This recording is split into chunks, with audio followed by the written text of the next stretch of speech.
नमस्कार। पिछले बार हमने वेदांत 12वीं कक्षा का पाठ एक और वेटिंग के पेज नंबर 5 तक पढ़ लिया था। आज हम पेज नंबर 6 से आगे पढ़ना शुरू करेंगे। बुढ़िया ताई के लिए थे। पिछला जो पाठ था ना, उसके लिए मैं यहाँ लिंक शेयर कर दूंगा, तो वहां से जाकर आप लीजिएगा। बुढ़िया ताई के लिए वे सब मुझ पर भी ना पाए, ऐसा कहती है घरवाली बच्चों से। बच्चे उससे सहानुभूति व्यक्त करते हैं, फिर वह यशोधर जैसे उन्मुख होकर कहती है, तुम्हारी ये बाबा आदम के जमाने की बातें मेरे बच्चे नहीं मानते, तो इसमें उनका कोई कसूर नहीं। मैं भी इन बातों को उसी हद तक मानूंगी जिस हद तक सुविधा हो। अब मेरे कहने से यह सब ढोंग ढकोसला हो नहीं सकता, साफ बात है। तो ये उनकी पत्नी यशोधर बाबू को कह रही है। इस वाले वीडियो में हम एमसीक्यू भी करेंगे। धर्म कर्म कुल परंपरा सबको ढोंग ढकोसला कहकर घरवाली आधुनिकाओं सा आचरण करती है, तो यशोधर बाबू उनको बोलते हैं सान्याल बुढ़िया, चटाई का लहंगा, बूढ़ी मुंह मुहा से, लोग करें तमाशे। तो ये तीन चीजें वो अपनी पत्नी को चिढ़ाने के लिए कहते हैं, अपने यशोधर बाबू। कहकर विद्रोह का मजाक उड़ा देना चाहते, अनदेखा करना चाहते, लेकिन स्वीकार करने को बाध्य भी हो जाते हैं कि तमाशा स्वयं यशोधर बाबू का ही बन रहा है।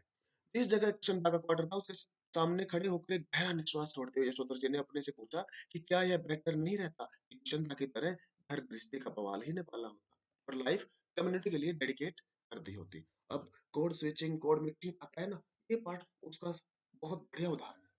कोड स्विचिंग और कोड मिक्सिंग, जब एक भाषा बोलते बोलते दूसरी भाषा पे स्विच हो जाना, दूसरी भाषा के शब्दों को मिक्स कर लेना। फिर उनका ध्यान इस ओर गया कि बाल जति बाल योगी, बाल ब्रह्मचारी किशनदा का बुढ़ापा सुखी नहीं रहा। उनके तमाम साथियों ने हौज खास, ग्रीन पार्क, कैलाश कहीं ना कहीं जमीन ली। तो कहाँ कहाँ जमीन ली किशनदा के साथियों ने? ग्रीन पार्क, हौज खास और कैलाश। मकान बनवाए, लेकिन उसने कभी इस ओर ध्यान नहीं दिया। रिटायर होने के 6 महीने बाद जब उसे क्वार्टर खाली करना पड़ा, तब हद हो गई। उसके द्वारा उपकृत इतने सारे लोगों में से एक ने भी अपने यहाँ रखने की पेशकश नहीं की। स्वयं यशोधर बाबू उसके सामने से कोई ऐसा प्रस्ताव नहीं रख पाए, क्योंकि उस समय तक उनकी शादी हो चुकी थी। तो प्रस्ताव क्यों नहीं रख पाए थे यशोधर बाबू, जबकि वो उनके आदर्श है? तो कारण आएगा कि तो शादी हो चुकी थी और उनके पास 2 कमरों का क्वार्टर था, और उसमें भी 3 परिवार रहा करते थे। शादी हो चुकी थी, 2 कमरों का क्वार्टर था, 3 परिवार रहा करते थे, तो किशनदा को कैसे वो आमंत्रित कर सकते थे? किशनदा कुछ साल राजेंद्र नगर में किराए का क्वार्टर लेकर रहा। तो किशनदा कहाँ कहाँ रहे? क्वार्टर लेकर रहे राजेंद्र नगर में कुछ साल। फिर अपने गांव लौट आए, जहां साल भर बाद उनकी मृत्यु हो गई। 1 साल बाद नौकरी छूटने के उनकी मृत्यु हो जाती है।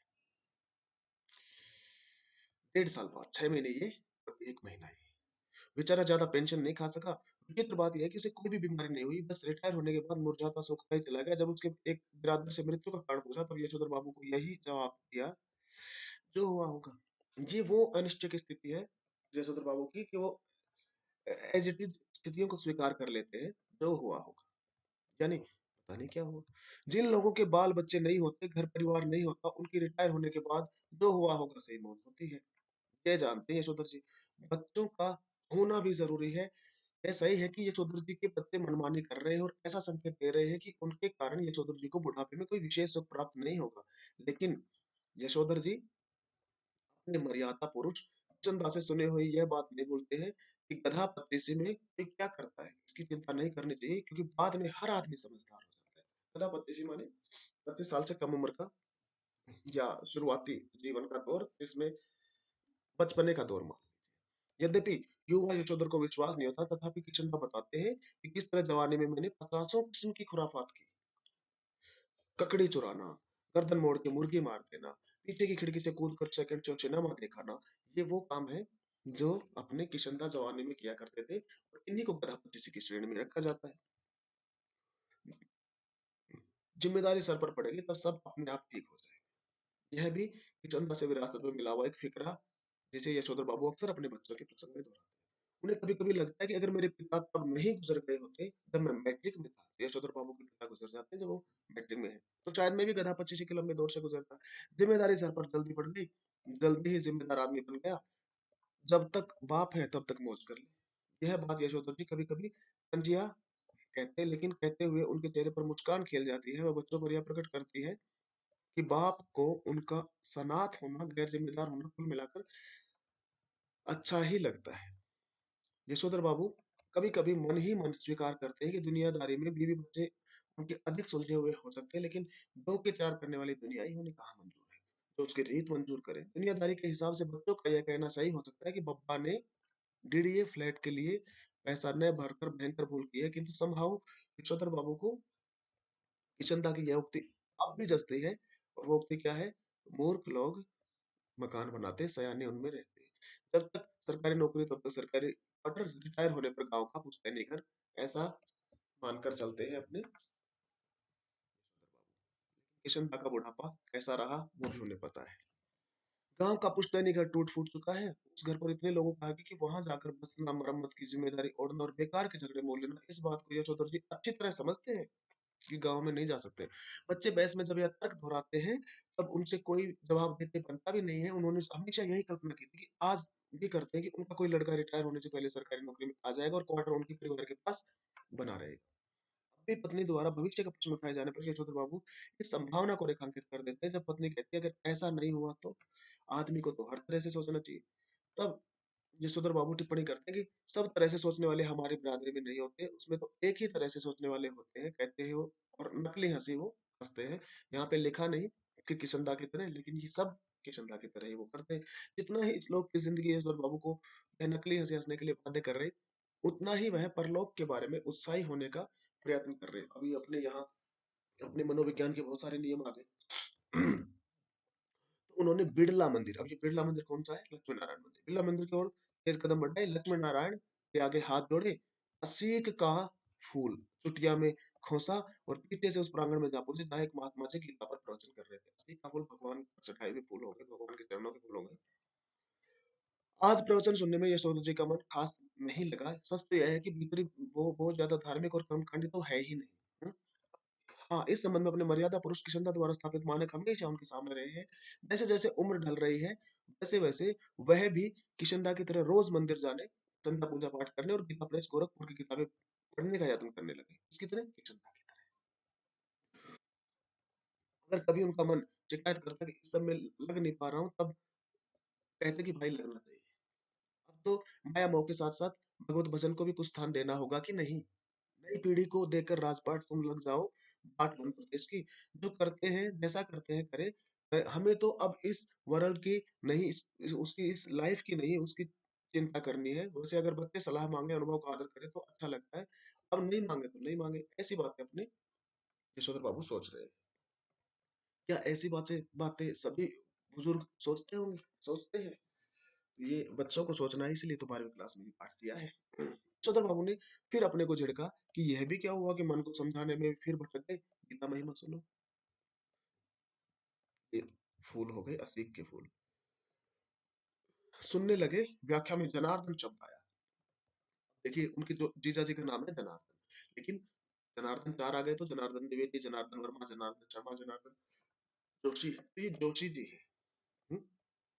जनार्दन जोशी।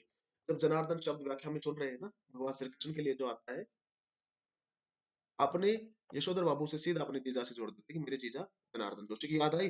परसों ही कार्ड आया है कि उनकी तबीयत खराब है। यशोधर बाबू सोचने लगे कि जीजा जी का हाल पूछने अहमदाबाद रहते हैं वो, जाना ही होगा। ऐसा सोचते उन्हें ख्याल आया कि यह प्रस्ताव उनकी पत्नी और बच्चों को पसंद नहीं आएगा। सारा संयुक्त परिवार बिखर गया है। इस पाठ की एक समस्या यह भी तो थी ना, परिवार। पत्नी और बच्चों की धारणा कि इस बिखरे परिवार के प्रति यशोधर जी का एक तरफा लगाव आर्थिक दृष्टि से सर्वथा मूर्खतापूर्ण है। यशोधर जी खुशी गम के हर मौके पर रिश्तेदारों के यहाँ जाना ज़रूरी समझते हैं। वह चाहते हैं कि बच्चे भी पारिवारिकता के प्रति उत्साही हों, बच्चे क्रुद्ध ही होते हैं। अभी उस दिन तो हद हो गई, जब कमाऊ बेटे ने यह कह दिया कि आपको बुआ को भेजने के लिए पैसे मैं तो नहीं दूँगा। यशोधर बाबू को कहना पड़ा कि अब तुम्हारे पापा की इतनी चाक है कि ₹100 उधार ले सके। तो ये रुपए वाली घटना 2-3 जगह आएगी। एक जगह ₹10, एक जगह ₹30, एक जगह ₹50, आज आ गई ₹100, एक जगह 100 ₹150। तो ये अलग-अलग प्रश्न बन जाएँगे। बुआ जी कौन है? ये बुआ जी वही है जिन्होंने यशोधर बाबू को पाल-पोस कर बड़ा कर दिया है, क्योंकि यशोधर बाबू तो बुआ के पास ही रहे थे रेमजी हाई स्कूल में। यशोधर जी का नारा, हमारा तो सैफ, सैफ माने साहब ही ऐसा देखा ठहरा, हमें तो यही परंपरा विरासत में मिले, इस नारे से उनकी पत्नी बहुत चिढ़ती है। पत्नी का कहना है, और सही कहना है कि यशोधर जी का स्वयं का देखा हुआ कुछ है ही नहीं। माँ के मर जाने के बाद छोटी सी उम्र में वह गाँव छोड़कर अपनी विधवा बुआ के पास आ गए थे, अल्मोड़ा। अल्मोड़ा में वो रहते हैं। गोवा का कोई ऐसा लंबा-चौड़ा परिवार तो था नहीं। नए सौंदर्य को देखते और परंपरा में रंगते मैट्रिक पास करते ही वो दिल्ली आ गए। यहाँ रहे कुँवारे कृष्णानंद के साथ। अब किशन दा का पूरा नाम है कृष्णानंद पांडे जी। कुँवारे की गृहस्थी में देखने को होता ही क्या है? पत्नी आग्रहपूर्वक कहती है कि कुछ नहीं तो तुम अपने किशन दा के मुँह से सुनी-सुनाई बातों को अपनी आँखों देखी यादें बना डालते हो। अच्छा, ये ऐसा हम लोग भी करते होंगे। किशनदा को जो भी मालूम था वह उनका पुराने कवरे लोगों से सीखा हुआ ठहरा। दिल्ली आकर उन्होंने घर परिवार तो बसाया नहीं जो जान पाते कि कौन से रिवाज निभ सकते हैं, कौन से नहीं। पत्नी का कहना है कि किशनदा तो थे ही जन्म के, क्या थे जन्म के? बूढ़े। तुम्हें क्या सुर लगा जो उनका बुढ़ापा खुद ओढ़ने लगे? तुम शुरू में तो ऐसे नहीं थे। तो अगर बात ये आती है कि क्या आपने चौधरी बाबू शुरू से ही ऐसे थे? तो शुरू से ऐसे वो बिल्कुल नहीं थे। शादी के बाद मैंने तुम्हें देख जो क्या नहीं रखा, हफ्ते में 2-2 सिनेमा देखते थे अपने यही यशोधर बाबू। गज़ल भी गाते थे और सहगल के गाने गाते थे। किसके गाने? सहगल के। अब मैं गायकों के नाम बिल्कुल नहीं लूँगा, कहीं वो सबकॉन्शियस माइंड में बैठ जाए। सिर्फ सहगल, सहगल के गाने गाते थे। यशोधर बाबू स्वीकार करते हैं कि उनमें कुछ परिवर्तन हुआ कि लेकिन वह समझते हैं कि उम्र के साथ-साथ बुजुर्गी आना ठीक ही है। पत्नी से वह कहते हैं कि जिस तरह तुमने बुढ़िया काल यह बगैर बाह का ब्लाउज़, अब ये भी आएगा कि बगैर बाह का ब्लाउज़ पहनना, रसोई से बाहर दाल-भात खाना, ऊँची हील वाली सैंडल पहनना, ऐसे काम यशोधर बाबू को somehow इम्प्रॉपर लगते हैं। और ये किसकी सलाह पे करती है वो? अपनी बेटी की सलाह पे करती है। एनीवे तुम्हें ऐसा करने से रोक नहीं रहा, देयरफॉर तुम लोगों को भी मेरे जीने के ढंग पर कोई ऐतराज़ नहीं होना चाहिए। खींचतान है भाई परिवार में, नॉर्मली है, सभी में होती है, होगी इस तरह की पीढ़ीगत अंतराल की ये बात आ रही है। पत्नी के साथ ऐसी समस्या क्यों नहीं आई? क्योंकि समय के अनुसार उन्होंने अपने आप को बदल लिया। यशोधर बाबू को धार्मिक प्रवचन सुनते हुए भी अपना पारिवारिक चिंतन में डूबा रहना अच्छा नहीं लगा। सुबह, शाम, संध्या कर अच्छा, यहाँ पे सवाल बनता है कौन सा पारिवारिक चिंतन? तो परिवार की सारी बातें आ रही थी, ये सिर्फ जनार्दन जोशी जीजा की ही बात नहीं, सारी बातें 24 घंटे उनके दिमाग में वही चल रही है। इसलिए तो 5 बजे निकलते हैं ऑफिस से, 8 बजे पहुँचते हैं घर, 3 घंटे इधर-उधर। नारायण मंदिर में जाते हैं, बिरला मंदिर में जाते हैं। सुबह शाम संध्या करने के बाद वह थोड़ा, अब यहाँ संध्या का मतलब है पूजा पाठ करने के बाद वो थोड़ा ध्यान लगाने की कोशिश करते हैं, तब भी मन किसी परम सत्ता में नहीं, इसी परिवार में लीन रहता है। ईश्वर ये चाहते हैं कि ध्यान लगाने की सही विधि सीखे, साथ ही वह अपने से भी कहते हैं कि परहैप्स ऐसी चीज के लिए रिटायर होने के बाद का समय ही प्रॉपर ठहरा। वानप्रस्थ के लिए प्रेस्क्राइब्ड ठहरी है ये चीजें। वानप्रस्थ के लिए ईश्वर बाबू का अपने पूछते नहीं गाँव का जाने का इरादा है, far from the madding crowd. इस तरह उन्होंने विचार कर लिया कि चलो बाद में करते हैं। कितना बढ़िया तरीका है ना? दमन, शमन, तादात्म्यकरण, पलायन, वो साइकोलॉजी के सारे नियम अपने यशोधर बाबू अपने आप पे इस्तेमाल कर रहे हैं, तो तुरंत उनकी प्रॉब्लम, उनकी समस्या, उनकी टेंशन, उनका तनाव, उनका स्ट्रेस कम हो जाता है। इस तरह की तमाम बातें यशोधर बाबू पैदाइशी बुजुर्गों के चंदा के शब्दों में और उनके ही लहजे में कहा करते हैं। मैं बहुत स्पीड से इसलिए बोल रहा हूँ कि स्कूल जाना है, तो मैं बहुत जल्दी इसके खत्म करना चाह रहा हूँ। कह रहे हैं कि उनकी तरह की वह लगभग नकली सी हँसी हँस देते हैं। अच्छा, इसका एक कारण और ये भी है कि आप यूट्यूब पर अगर सुन रहे होंगे, तो स्पीड से ताकि आपका समय बचे, इसलिए भी स्पीड बरकरार रखनी पड़ती है। तब तक किशनदा दिल्ली में रहे, यशोदा बाबू नित्य नियम से हर दूसरी बार उनका दरबार में हाजिरी देने पहुंचते। स्वयं किशनदा हर सुबह शहर से लौटते अपने इस मानस पुत्र, तो किशनदा के मानस पुत्र हो गए ये, औरस नहीं मानस। एक क्वार्टर में झांकना और हेल्दी, वेल्दी एंड वाइज बन रहा है ना भाऊ, ऐसा कहना कभी नहीं भूलते। तो जिस बाबू दिल्ली आए थे, उनकी सुबह थोड़ी देर से उठने की आदत थी। किशनदा उन्हें रोज सुबह झकझोर कर उठाना और साथ में शहर के लिए ले जाना शुरू किया, और ये मंत्र देते थे वो, early to bed and early to rise makes a man healthy and wise. ये मंत्र वो देते थे। जब यशोधर बाबू अलग क्वार्टर में रहने लगे और अपनी गृहस्थी में डूब गए, तब चंदा ने यह देख के कहना जरूरी समझा कि भाऊ, भाऊ सुनना उनको बड़ा पसंद था। किनको? यशोधर बाबू को। किशन उनको भाऊ बोलते थे। यानी बच्चा सवेरे जल्दी उठता है कि नहीं, यशोधर बाबू को यह अच्छा लगता था कि कोई उन्हें भाऊ कहता है। हर सवेरे वह किशनदा से अनुरोध करते कि चाय पीकर जाए। किशनदा कभी-कभी इस अनुरोध की रक्षा कर देते। यशोधर को चाय का ऑफर वो किया करते थे। यशोधर बाबू ने किशनदा को घर और दफ्तर में विभिन्न रूपों में देखा है, लेकिन किशनदा की जो छवि उनके मन में बसी हुई, वह सुबह की सैर कि निकले किशन-दा की है। तो किशन-दा की कौन-सी छवि उनके मन में बसी है? कि सुबह की सैर पर निकले हुए क्योंकि सुबह-सुबह वो उसको उनको आकर उठाते थे, वो मंत्र देते थे और वही उनके दिमाग में वो छवि बसी हुई है। अभी किशन-दा संसार में नहीं है, उनके दिमाग में है, तो दिमाग में कौन-सी छवि है? सुबह की सैर करने वाली किशन-दा की छवि। कुर्ते-पजामे के ऊपर ऊनी गाउन पहने रहते थे वो सुबह-सुबह। सिर पर लाल विलायती टोपी होगी, पाँव में देशी खड़ाऊँ धारण कर किए होंगे और हाथ में कुत्तों को भगाने के लिए छड़ी भी रखते थे। तब किशनदा दिल्ली में रहे तब तक यशोधर बाबू ने उनके पट्ट शिष्य और उत्साही कार्यकर्ता की भूमिका पूरी निष्ठा से निभाई। किशनदा के चले जाने के बाद उन्होंने ही उनकी कई परंपराओं को जीवित रखने की कोशिश की और इस कोशिश में पत्नी और बच्चों को नाराज किया। घर में होली गंवाना, देखो ये चीजें करते थे। तो घर में होली गंवाते थे, जन्म पुण्य के दिन सब कुमाऊनियों को जनेऊ बदलने के लिए अपने घर आमंत्रित करते थे, रामलीला की तालीम के लिए क्वार्टर का एक कमरा दे दिया करते थे। ये काम किशनदा किया करते थे, फिर ये काम यशोधर बाबू भी करने लगे। ऐसे ही कई और काम यशोधर बाबू ने किशनदा की विरासत में लिए। उनकी पत्नी और बच्चों को इन आयोजनों पर होने वाला खर्च और इन आयोजनों में होने वाला शोर दोनों ही सख्त नापसंद थे। बदतर यह है कि इन आयोजनों के लिए समाज में भी कोई खास उत्साह भी नहीं रहा।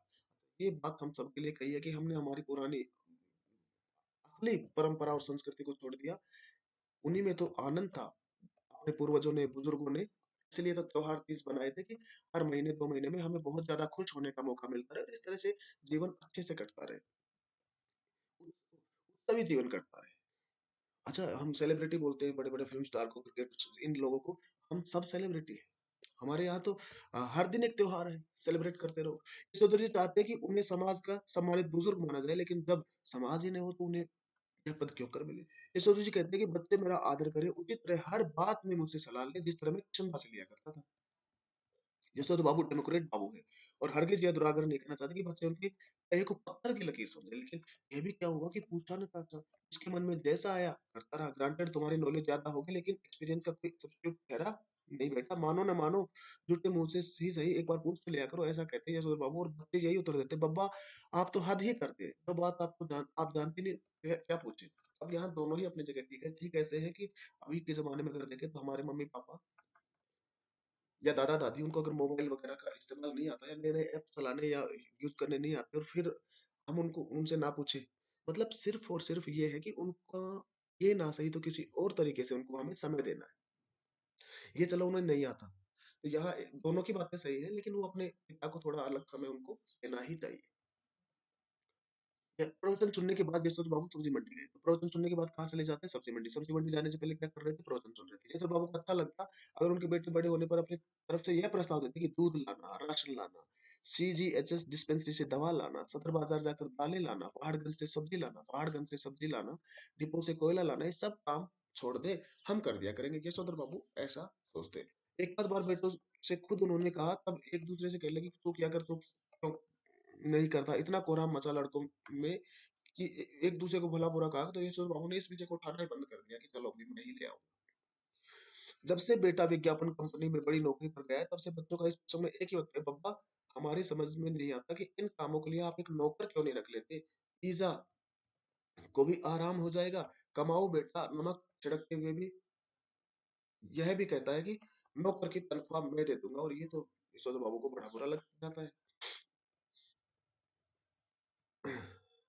यशोधर बाबू को यही समहाउ इम्प्रॉपर मालूम होता है कि उनका बेटा अपना वेतन उनके हाथ में नहीं रखे। ये सही है कि वेतन स्वयं बेटे के अपने हाथ में नहीं आता, अकाउंट में ट्रांसफर बैंक द्वारा में चला जाता है, अकाउंट ट्रांसफर हो जाता है, लेकिन क्या बेटा बाप के साथ जॉइंट अकाउंट नहीं खोल सकता? झूठे मुँह से ही सही एक बार ऐसा कहता तो, इस पर बेटे का अपने वेतन को अपना समझते हुए बार-बार कहना कि ये काम मैं अपने पैसे से करने को कह रहा हूँ, आपके से नहीं, जो आप नुक्ताचीनी करें। इस क्रम में बेटे ने पिता को यह क्वार्टर तक अपना बना लिया। अपना वेतन अपने ढंग से वही घर पर खर्च कर रहा है। कभी तो क्या कर रहा है, कारपेट बिछवा रहा है, कभी पर्दे लगवा रहा है, कभी सोफ़ा आ रहा है, कभी डनलप वाला डबल बेड आ रहा है, कभी सिंगार मेज, कभी टीवी, कभी फ्रिज, पता नहीं क्या-क्या आ रहा है। ये सारी बातें अपने यशोधर बाबू सोच रहे हैं कि कम से कम सैलरी मुझे ना दे, कोई बात नहीं, मुझसे पूछताछ तो कर ले, थोड़ा-सा पूछ तो ले। इसके अलावा जॉइंट अकाउंट भी तो खुलवा सकते हैं। ऐसी बहुत सारी बातें अपने यशोधर बाबू सोचे जा रहे हैं। ऊपर से बेटा कहता है कि मैं अपने पैसे से मंगवा दूँगा, तो ये तो उनको और भी अजीब-सा लगता है। ऐसा भी नहीं कहता कि लीजिए पिताजी, ये टीवी आपके लिए लाया हूँ। कहता है कि यह मेरा टीवी है समझे, इसे कोई ना छुआ करे। पटरी उसका हो गई, ये अच्छी रही। अब इनका एक नौकर भी रखो घर में, इनका नौकर होगा तो इनके लिए ही होगा, हमारे लिए तो क्या होगा? ऐसा समझाते हैं यशोधर बाबू घरवाली को। काम सब अपने हाथ से ठीक ही होते हैं, नौकरों को सौंपा, कारोबार चौपट हुआ। कहते हैं यशोधर बाबू पत्नी सुनती है मगर नहीं सुनती, पर सुनकर अब चिढ़ती भी नहीं है। अब उनको पता चल गया कि भई वो ऐसे ही कर रहे हैं, तो उन्होंने भी उनको उतना सीरियस लेना बंद कर दिया। लेकिन हमें लेना है सीरियस। ये समस्या सभी बुजुर्गों में है। देश में कितने सारे वृद्धाश्रम खुले हैं। वृद्धाश्रम कैसे बंद होंगे? इस तरह के पाठ जब शुरुआत में 9, 10, 11वीं 12वीं में आएँगे और हम लोग जब उन्हें बताएँगे कि बेटा ये समस्याएँ सभी के जीवन में आनी है। समस्या कहीं और है, समस्या है अकेलापन, समस्या है अ, उस एक्सपीरियंस को, उनकी उम्र को, उनके सैक्रिफाइस को जो उन्होंने कम उम्र में किया, उनको मान देना। सब्जी का झोला लेकर किशोर बाबू खुदी हुई सड़कों, टूटे हुए क्वार्टरों के मलबे से फटे हुए लानों को पार करके स्क्वायर के उस कोने में पहुंचे जिसमें 3 क्वार्टर अब भी साबुत खड़े हैं। तो कितने क्वार्टर साबुत खड़े हैं? 3। उन 3 में से कुल एक को अब एक सिलसिला आबाद किए हुए है। बाहर बजरंग तख्ती पर लिखा है वाईडी पंथ। आज फिर जाने का टाइम हो गया, तो हमेशा थोड़ी देर हो जाती है। सभी को धन्यवाद। इसका तो तीसरा पार्ट बनाना पड़ेगा। तीसरा पार्ट जब बनेगा ना, तो ये प्रश्न कुछ मैं करने वाला हूँ, लेकिन मैं आज ही थोड़े से तो कर देता हूँ, 5 मिनट में। यशोधर बाबू अपने बच्चों तथा पत्नी से क्या चाहते हैं? तो वो अपने बच्चों और पत्नी से चाहते हैं सम्मान। यशोधर बाबू अपने बच्चों और पत्नी से चाह रहे हैं सम्मान। सिलो रेडिंग पाठ के लेखक का नाम, सिलो रेडिंग पाठ के लेखक का नाम है मनोहर श्याम जोशी। सिलो रेडिंग कहानी के कथानायक का नाम है, कहानी के कथानायक है यशोधर बाबू, लेकिन अगर प्रछन्न कथानायक पूछा जाए तो प्रछन्न कथानायक अपने हो जाएंगे किशन दा। यशोधर बाबू किसको अपना आदर्श मानते हैं? तो यशोधर बाबू किशन दा को ही अपना आदर्श मानते हैं। यशोधर बाबू सर्वप्रथम किस पद पर नियुक्त हुए? यशोधर बाबू सर्वप्रथम बॉय सर्विस पर, क्योंकि ऑप्शन में वो है नहीं। यशोधर बाबू जब वहां जाते हैं बॉय सर्विस की नौकरी जब उन्हें नहीं मिलती, सबसे पहले वो उनके रसोइये बन जाते हैं और उनको 50 रुपए यशोधर बाबू को रसोई खाना पीना बना रहे होते हैं, तो 50 रुपए यशोधर बाबू को किशन दा देते हैं कपड़े लाने के लिए और घर भेजने। यशोधर बाबू का पूरा नाम क्या है? यशोधर का पूरा नाम यशोधर बाबू है। Yashodhar Pant, Y D Pant, A D Pant या ओ डी, तो उनका पूरा नाम हो गया यशोधर पंत। और यहाँ ऑप्शन में यशोधर पंत कहीं है नहीं, तो वाई डी पंत। यशोधर बाबू के विवाह की कौन सी वर्षगांठ है? तो 25वीं वर्षगांठ है, 1972 में। दफ्तर में बाबू को अपनी सिलो रेडिंग के लिए यशोधर बाबू ने कुल कितने रुपए दिए? कुल 20। शुरुआत में देते हैं 10, उसके बाद 20 और देते हैं। किसको देते हैं? वो चपरासी जो होती है उनका नाम होता है भगवान दास। लेखक ने यशोधर बाबू को किशन दा का कौन सा पुत्र कहा? तो कौन सा पुत्र कहा उन्होंने? उन्होंने मानस पुत्र कहा। यशोधर बाबू मूलतः कहाँ के रहने वाले हैं? मूलतः कुमाऊं के रहने वाले हैं। यशोधर किशन दा यशोधर को क्या कहकर बुलाते थे? तो वो भाऊ कहकर, ये उनको अच्छा लगता था भाऊ। इनको यशोधर बाबू को अच्छा लगता था, किशन दा उन्हें भाऊ कहते। सिलोडी में गाउन पहनते समय यशोधर बाबू को कौन सी बात छुई? सिलोडी में गाउन पहनते समय ये बात दूध लाने वाली कहानी में वो कहते हैं ना कि गाउन पहन के दूध ले आया करो, ये बात उनको सही नहीं लगी। उन्होंने सोचा ये क्यों कहा भाई, खुद ही ले आता दूध मेरा बेटा। सब्जी मंडी लेकर यशोधर को उनकी जब सब्जी लेकर यशोधर घर पहुंचे तो उनकी दशा कैसी थी? तो उनकी दशा द्वारका से लौटे सुदामा जैसी थी। या द्वारका से लौटे, हाँ द्वारका से लौटे सुदामा जैसी थी। यशोधर बाबू के कितने बेटे थे? तो यशोधर बाबू के 3 बेटे थे, एक बेटी थी। ये तीनों बेटों के काम याद कर लेने हैं बेटी के भी। यशोधर बाबू किस प्रकार के जीवन के पक्षधर थे? सादगीपूर्ण जीवन के वो पक्षधर। यशोधर बाबू जुड़े हुए हैं इससे पुरानी परंपराओं से, हाँ पुरानी परंपराओं से वो जुड़े हुए। यशोधर बाबू की पत्नी किसका साथ देती है? तो पत्नी साथ देती है अपने बच्चों का। यशोधर बाबू के बड़े लड़के को कितने रुपए मासिक की नौकरी मिलती है? तो बड़े लड़के को 1500 रुपए मासिक की नौकरी मिलती है, विज्ञापन कंपनी में नौकरी मिलती है। यशोधर बाबू को अपने बच्चों के प्रति कैसा व्यवहार था? तो बच्चों के प्रति कैसा था? अलगाव भरा। इन इन ऑप्शंस में अलगाव भरा हुआ इच्छा नहीं करते थे वो। कहीं कहीं अगर ऐसा लगे हमें, स्नेह तो करते ही थे, स्नेहपूर्ण था, बच्चों से स्नेह था, लेकिन पाठ को पढ़ते हुए सबसे सटीक ये आता है क्योंकि वो थोड़ा अलग थलग से रहने शुरू कर दिया। यशोधर बाबू के क्वार्टर में कितने कमरे थे? तो 2 कमरे यशोधर बाबू के क्वार्टर में हुआ करते थे। सिल्वर वेडिंग पर भूषण ने अपने पिता को क्या उपहार दिया? तो ऊनी ड्रेसिंग गाउन वो अपने पिता को उपहार देता है, ऊनी ड्रेसिंग। सिल्वर वेडिंग पाठ की सिल्वर वेडिंग पाठ के लेखक का नाम मनोहर श्याम जोशी। और मूल संवेदना पीढ़ियों का अंतराल है। पीढ़ियों का अंतराल भी है।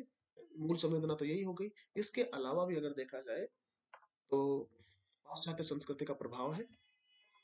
और तीसरा अगर देखें तो गिरते हुए मानवीय मूल्य भी है। स्लो लर्निंग पार्ट किस विधा में? ये तो कहानी विधा हो गई। नई पीढ़ी किसे अधिक बौद्धिकता को 25वीं सालगिरह थी, तो 25वीं सालगिरह कब थी? 6 फरवरी 1972 को 25वीं सालगिरह थी। तो शादी कब होगी? 6 फरवरी 1947 को उनकी शादी होती है। ये सारे प्रश्न कृष्णानंद पांडे उनका पूरा नाम है, मानस पुत्रों कहा करते थे, भाव कहलाना उनको बड़ा पसंद था। हो गए।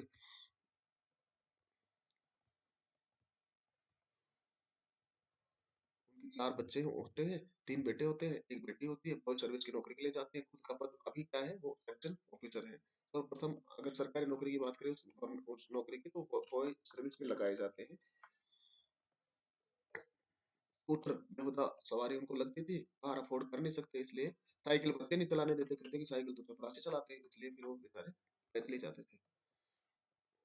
5:25 का टाइम हो रहा था, और ये मोहरी वाली पतलून, और ये कौन पहनता है? ये चड्डा पहनता है, थोड़ी मोहरी वाली पतलून। पत्नी के लिए चटाई का लहंगा, सैंडल, बुढ़िया और बूढ़े मुंह मुंह से लोग देखे तमाशे। बड़ा बेटा 1500 रुपए विज्ञापन कंपनी में काम करता है, भूषण उसका नाम है। दूसरे वाला बेटा आईएएस की तैयारी कर रहा है, आईएएस में सेलेक्ट हो गया है, एलाइड सर्विस में सबसे नीचे रैंक आई, काफी नीचे रैंक आई, तो दोबारा तैयारी कर रहा है। उनको अजीब लगता है ईश्वर बाबू को कि ये ज्वाइन क्यों नहीं कर रहा, बनाया ज्वाइन क्यों, मतलब एग्जाम क्लियर किया है, ज्वाइन क्यों नहीं कर रहा।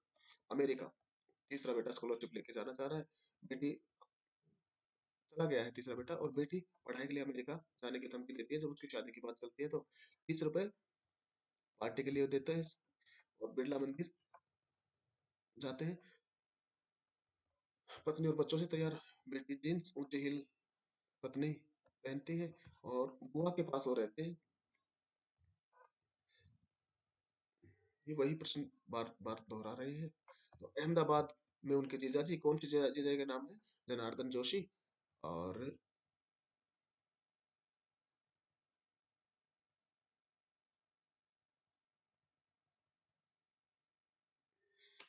और इस तरह से पाठ हो जाता है। अगला पाठ करेंगे जल्द।